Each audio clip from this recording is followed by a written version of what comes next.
হ্যাঁ আমি দিয়ে দিচ্ছি। আমি দিয়ে দিচ্ছি। সৌজন্যমূলক না না ওকে ভোটটা দিয়ে দিচ্ছি তো। জন্মদিনে মধ্যাহ্নভোজ করলেন। কে বললো অর্জুনের জন্মদিনের দিন? সেদিন জন্মদিন কে বললো? অর্জুনের জন্মদিন ছিল তো। সে আমি জানি না। আপনার বাড়িতে 2.5 ঘন্টা ছিল, 2.5 ঘন্টা আপনার বাড়িতে কাটিয়েছে। কোন সুরের বাচ্চা বললো?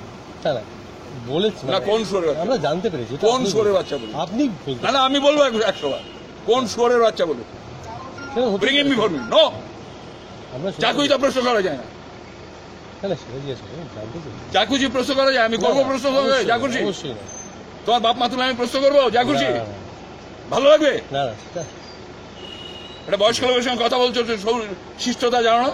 না আমি বললাম যে উনি গেছিলেন, মধ্যাহ্নভোজ করেছিলেন, সেটা আপনার সঙ্গে সৌজন্য। 10 মিনিট ছিল, সেটা 2.5 ঘন্টা। না ঘন্টা খানেক, আধা ঘন্টা, 1 ঘন্টা, এখন তুমি বলছো 2.5 ঘন্টা। ছিলেন তো, কিছুক্ষণ তো গেছিলেন। বদমাশির সীমা দেখো। I am not a media friendly man.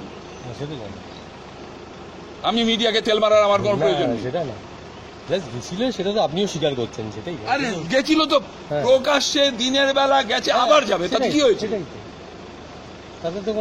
ওর কথা ও তো পৃথিবীতে ইন্টারভিউ দিয়ে ভদ্রভাবে বলেছে তো সেটা। তারপরে সেটাকে বিকৃত করছো কেন? না বিকৃত করিনি। যে এটার কোনো রাজনৈতিক কোনো তাৎপর্য আছে সেটাই জানতে চাইছি। ও বলেছে রাজনৈতিক তাৎপর্য আছে? ও তো বলেছে আমি আশীর্বাদ দিতে। তাহলে আমি বলবো যে রাজনৈতিক তাৎপর্য আছে। হলো? না সেটা না আমি বলবো।